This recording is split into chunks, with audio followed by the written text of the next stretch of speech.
میرے ذہن پر آہستہ آہستہ غنودگی طاری ہو رہی تھی۔ میں نے اپنے سر کو جھٹکنے کی بہت کوشش کی، لیکن مجھے یکدم اتنی نیند آئی کہ مجھے اٹھ کر اپنے بستر پر جانا پڑا۔ جیسے ہی میں اپنے بستر پر پہنچی تو میں ایسے نیچے ڈھہ گئی جیسے کہ میں نے کوئی نیند کی دوا کھا لی ہو یا شربت پی لیا ہو۔ میں نے جاتے ہی کمبل اوڑھا اور سو گئی۔ یہ سردیوں کے دن تھے، میں نے دروازہ بند کرنے کی بھی پرواہ نہیں کی۔ اس وقت اس قدر میٹھی نیند آئی ہوئی تھی، میں نے سوچا کہ میں 2-4 لمحے ہی سو جاؤں تو میں پھر سے تازہ دم ہو جاؤں گی۔ لیکن یہ کیا، جب میں سوئی تو میں نے دیکھا میرا ذہن مکمل تاریکی میں ڈوب چکا تھا۔ مجھے کچھ سمجھ بھی آ رہی تھی، لیکن مکمل طور پر میں آنکھیں کھول بھی نہیں سکتی تھی۔ پھر جب میری آنکھ کھلی، مجھے احساس ہو گیا تھا کہ مجھے سوئے ہوئے کافی دیر ہو چکی ہے۔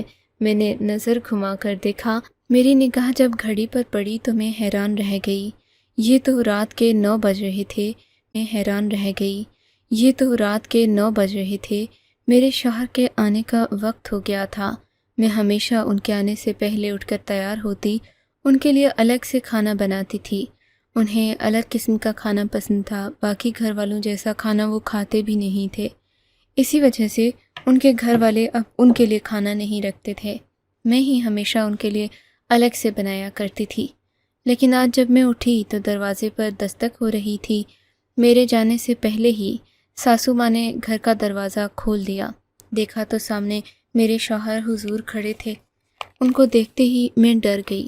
انہوں نے آج مجھے کہا تھا کہ میرے لیے کوفتے بنا لینا، اور میں نے وعدہ بھی کیا تھا کہ میں آپ کے لیے نرگسی کوفتے بنا لوں گی۔ لیکن یہ کیا، میرا شوہر گھر آ چکا تھا، ابھی تک میں نے منہ بھی نہیں دھویا تھا۔ مجھے بہت الجھن ہونے لگی۔ میرا شوہر میری طرف دیکھ کر مسکرایا اور بولا، جاؤ، جا کر میرے لیے تو گئے پر میری جان نکل گئی۔ میں اب انہیں کیا جواب دیتی، گھر میں کھانے کے لیے کچھ بھی نہیں تھا۔ میں نے جلدی 2 انڈے بھونے اور ساتھ دہی کا رائتہ بنا کر روٹی کے ساتھ انہیں لا کر دینے لگی تو بولے، یہ کیا ہے؟ میں نے تمہیں کوفتے بنانے کا کہا تھا، تم مجھے انڈا بھون کر دے رہی ہو۔ جانتی ہو نا بھنا ہوا انڈا رات کے وقت کتنی تکلیف دیتا ہے مجھے، پھر بھی تم نے یہ حرکت کی۔ نہیں، مجھے تو نہ پتا تھا کہ رات کو انڈا کھانا آپ کے لیے مضر صحت ہے۔ اچھا، تو اب تم میرا مذاق اڑاؤ گی؟ میرے شوہر نے میرے الفاظ کو پکڑ لیا تھا۔ نہیں، ایسا نہیں، وہ میری طبیعت ٹھیک نہیں تھی، آنکھ لگ گئی، ابھی تھوڑی دیر پہلے ہی جاگی ہوں، معاف کر دیں۔ میری بات سن کر وہ کچھ بولے تو نہیں، ایک شریف انسان تھے، لیکن اس کے بعد خاموش سے ہو گئے۔ وہ روٹی انہوں نے نہیں کھائی اور گھر سے باہر چلے گئے۔ شاید کہ ان کا کوفتے کھانے کا بہت زیادہ دل کر رہا تھا۔ میں دل ہی دل میں اپنے آپ کو کوسنے لگی۔ مجھے یہ بات بہت بری لگ رہی تھی کہ میرا شوہر آج مجھ سے پہلی بار ناراض ہوا ہے۔ میں نے اپنی ساس کی طرف دیکھا، ان کے چہرے پر بھی ناراضگی تھی۔ بیٹی، جب تمہیں پتہ ہے کہ وہ تمہارے ہاتھ کا پکا ہی کھاتا ہے تو تم نے اس کے لیے کیوں نہیں بنایا؟ اور یہ کون سا وقت ہے سونے کا؟ میں ساس کی بات سن کر مزید پریشان ہو گئی تھی۔ سوچنے لگی کہ آخر مجھے اس وقت نیند کیوں آئی تھی، لیکن پھر نہ جانے کیسے میرے ذہن سے یہ بات ہی نکل گئی۔ میں اپنے کمرے میں چلی گئی۔ میرا شوہر نہ جانے کب آیا۔ میرا دل بہت اداس تھا، میرا دل پھٹ رہا تھا۔ میں نے نیند کی گولی کھا لی۔ میں نے سوچا کہ آج میں جی بھر کے سوؤں گی۔ اگر شوہر ناراض ہو ہی گیا ہے، کم از کم اپنی نیند تو پوری کر لوں، اور ہماری بحث یا لڑائی نہ ہو، میں اس لیے بھی سونا چاہتی تھی۔ جب میں سو گئی، میری آنکھ صبح 4-5 بجے کھلی، لیکن وہ خود نہ کھلی تھی۔ ہمارے کمرے کے دروازے پر دستک ہو رہی تھی۔ مجھے بڑا عجیب سا لگا۔ میرا شوہر ابھی تک سو رہا تھا۔ میں نے دروازہ کھولا تو سامنے میری ساس کھڑی تھیں۔ جی امی، کیا بات ہے؟ میرے پوچھنے پر ساس نے کہا کہ گھر سے دودھ ختم ہو گیا ہے، جا کر اپنے میاں سے کہو کہ دودھ لے آئے۔ مجھے برا لگا، وہ نوکری بھی کرتے تھے، انہیں اپنے چھوٹے بیٹے کو کہنا چاہیے تھا۔ سو میں نے منہ پر ہی کہہ دیا، امی آپ علی سے کہہ دیں کہ وہ جا کر دودھ لے آئے۔ ارے بیٹی، وہ چھوٹا ہے، اس کو نہیں پتا کہ اچھا دودھ کہاں سے ملتا ہے۔ وہ جو پیکٹ والا دودھ لایا تھا، کیا اس سے چائے نہیں بن سکتی؟ نہیں نا بیٹی، اس سے کیسے بنے گی؟ اچھا چلو، اگر تم اسے نہیں جگانا چاہتی تو میرے ساتھ چلو، تم اور میں جا کر لے آتے ہیں۔ مجھے اکیلے جاتے ہوئے بھی تو ڈر لگتا ہے۔ تمہیں پتہ ہے میں ایک شریف عورت ہوں، مجھے تو باہر کی چیزوں کا نہیں پتہ۔ میں نے سوچا کہ رات کو بھی میرا شوہر غصے میں آیا تھا، ابھی بھی اگر انہیں میں نے جگایا تو وہ مجھ پر ہی غصہ کریں گے، اس سے اچھا تھا کہ میں امی کے ساتھ جا کر دودھ خود لے آتی۔ سو میں ان کے ساتھ چلی گئی، ہم دودھ لے آئے۔ میں نے واپس آ کر دیکھا تو الماری میں آلپرز والا دودھ کا ڈبہ اسی طرح پڑا ہوا تھا۔ میں نے ان کی طرف دیکھ کر کہا کہ امی، آپ نے اس سے چائے کیوں نہیں بنائی؟ میری ساس نے فوراً وہ ڈبہ چھپاتے ہوئے کہا، ارے بیٹی، یہ تو علی نے لایا تھا نا، یہ وہی استعمال کرے گا۔ کیا کہہ رہا تھا کہ یہ تو وہ دودھ ہے جو کہ ناراضگی پر استعمال ہوگا۔ بس میں اس کی کسی چیز کو نہیں چھیڑتی۔ تمہیں پتہ ہے میری ساری امیدیں اپنے بڑے بیٹے سے ہی ہیں، چھوٹا بیٹا تو نکما ہے، اسے کچھ نہیں آتا۔ میں اپنی ساس کی حرکتیں سمجھ نہ پائی تھی، لیکن خاموشی اختیار کیے رکھی کہ گھر میں کہیں کوئی لڑائی جھگڑا نہ ہو جائے۔ میرے شوہر نے اٹھ کر ناشتہ کیا۔ آج وہ مجھ سے نظر نہیں ملا رہے تھے، مجھ سے سخت ناراض تھے۔ تم تو میرے آنے سے انہیں طنز مارا تو میں اندر تک جیسے ندامت سے مری جا رہی تھی۔ میں نے سوچا کہ ہماری بحث نہ ہو جائے۔ میں مسکراتے ہوئے بولی، اچھا تو اس کا یہ حل ہے کہ غلطی کرو اور پھر سو جاؤ، آئندہ سے ایسا نہیں ہوگا، دیکھوں گا کہ تمہارا کل کب آتا ہے۔ وہ یہ کہہ کر تو آفس چلے گئے، لیکن 10 منٹ ہی گزرے تھے کہ میری ساس نے مجھے لیکچر دینا شروع کر دیا۔ میں نے تم جیسی نالائق بیوی آج تک نہیں دیکھی۔ کیا تم رات کو میرے بیٹے کے آنے سے پہلے سو گئی تھی؟ تم نہیں جانتی کہ اچھی بیویاں شوہر کے آنے سے پہلے کبھی نہیں سوتی، نہ کھانا کھاتی ہیں۔ تم کیسے یہ سب کچھ کر لیتی ہو؟ میں دیکھ رہی تھی کہ میری ساس جان بوجھ کر لڑنے کے موڈ میں ہیں۔ پھر انہوں نے غصے میں آ کر چائے اٹھا کر سنک میں گرا دی۔ میں ہکی بکی ان کا چہرہ دیکھتی رہ گئی۔ یہ کیا کر رہی ہیں آپ؟ میں نے تو ابھی چائے پی ہی نہیں تھی۔ ہاں تو کیا فرق پڑتا ہے؟ میرا بیٹا بھی تو ایک دن بھوکا رہا، اگر تم چائے نہیں پیو گی تو کوئی قیامت نہیں آ جائے گی۔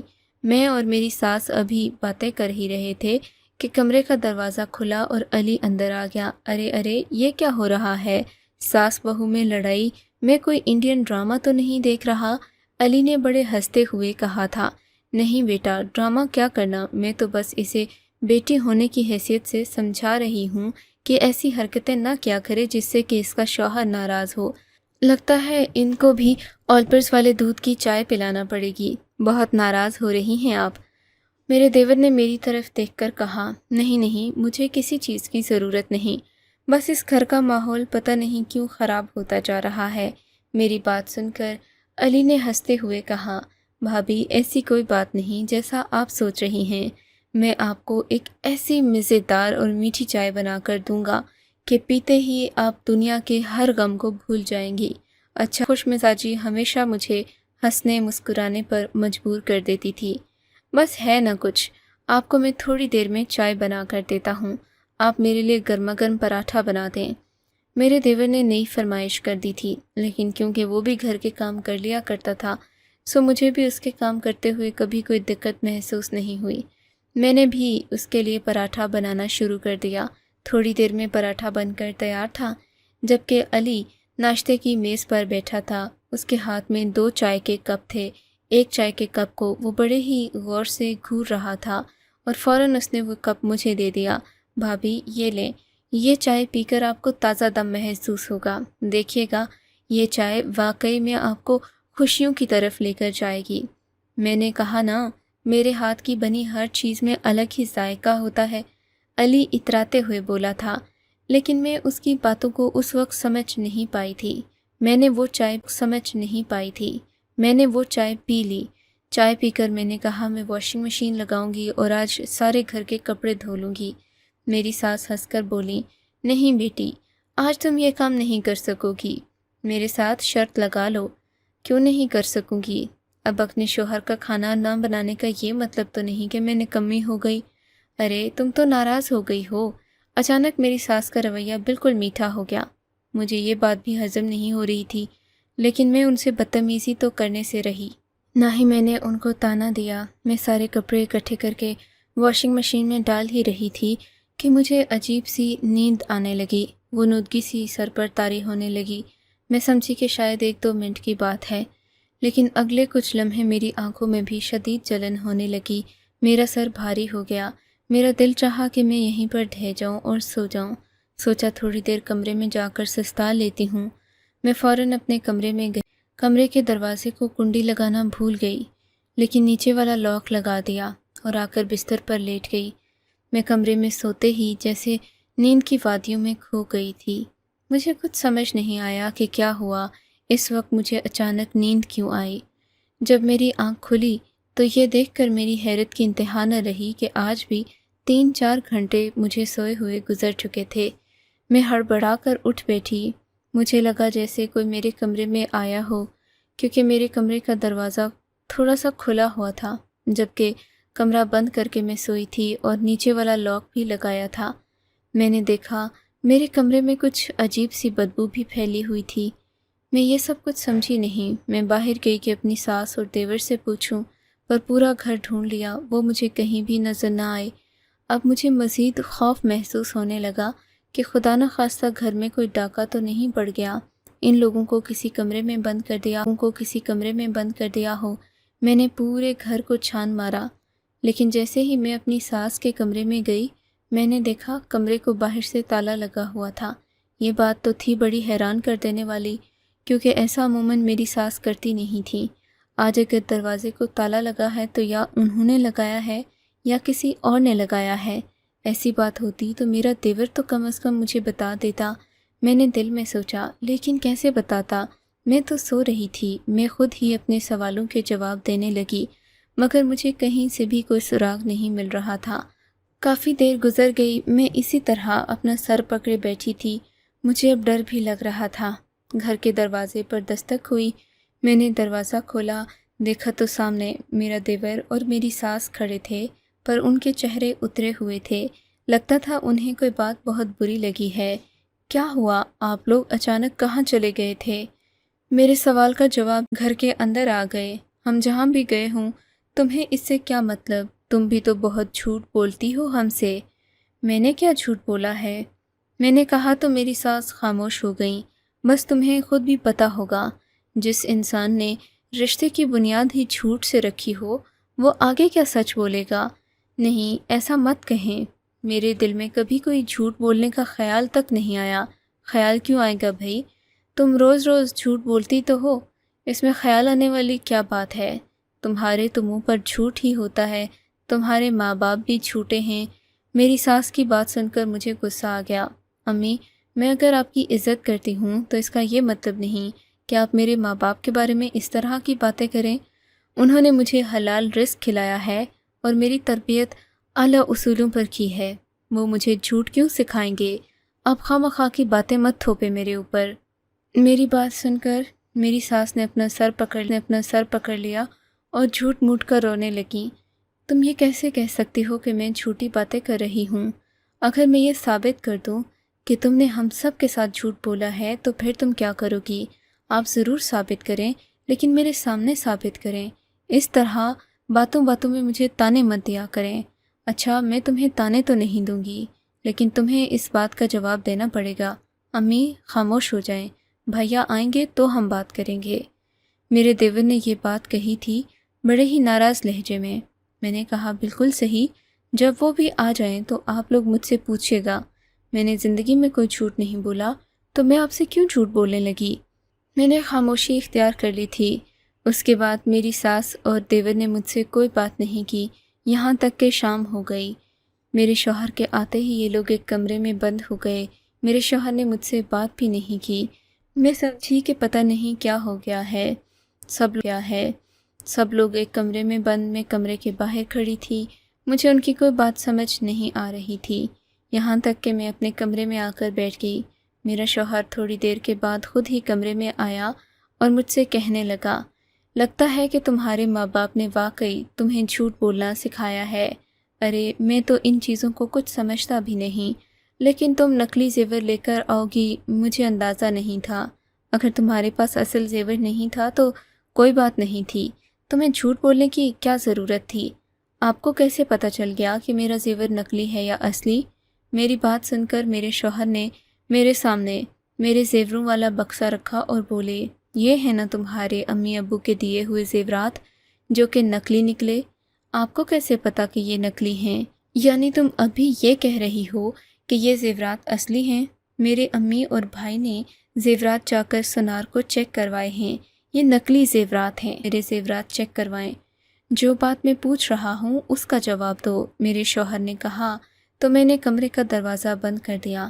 میں نے بھی کہہ دیا کہ سچ صرف آپ کو بتاؤں گی۔ پھر میں نے اپنے شوہر سے کہا کہ گھر میں چوری ہونے کے خطرے سے میں نے یہ زیورات جو کہ نقلی ہیں بکسے میں ڈال کر رکھے ہیں، اصل زیورات میں نے کہیں اور چھپا رکھے ہیں، وہ صرف آپ کو دکھاؤں گی، آپ بے شک چیک بھی کروا لیں۔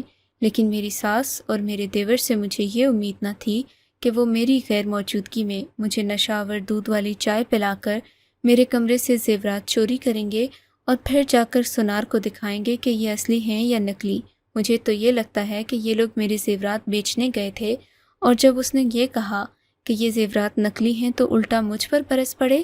پہلے تو میرا یہ حق بنتا ہے میں ان سے پوچھوں کہ انہوں نے میرے کمرے سے زیورات چوری چھپے نکالے کیوں؟ میرے شوہر نے کہا میں ان سے پوچھوں گا، پر میں نے انہیں منع کر دیا۔ اس زیورات والی بات وہ انہیں نہ بتائیں، ورنہ ایسا نہ ہو کہ ایک دن وہ بھی چوری کرنے کے لیے میرے کمرے میں پہنچ جائیں۔ میں سوچ نہیں سکتی تھی کہ میری ساس اتنی گھٹیا سوچ کی مالک نکلیں گی۔ میں سب لڑکیوں کو یہی کہوں گی کہ ایک ڈبہ نقلی زیورات کا بھی بنا لیں، جسے اپنی ساس اور اپنے سسرالی رشتہ داروں کا منہ بھرنے کے لیے سامنے رکھیں، تاکہ اگر کچھ چوری بھی ہو جائے تو آپ کا اصل میں نقصان نہ ہو۔ آپ کو اگر یہ کہانی اچھی لگی ہے تو اس ویڈیو کو لائک کیجیے، اور اس طرح کی مزید کہانیاں سننے کے لیے ہمارے چینل کو ضرور سبسکرائب کیجیے۔ کہانی سننے کا شکریہ۔ آپ سے ملاقات ہوگی اگلی ویڈیو میں، تب تک کے لیے اللہ حافظ۔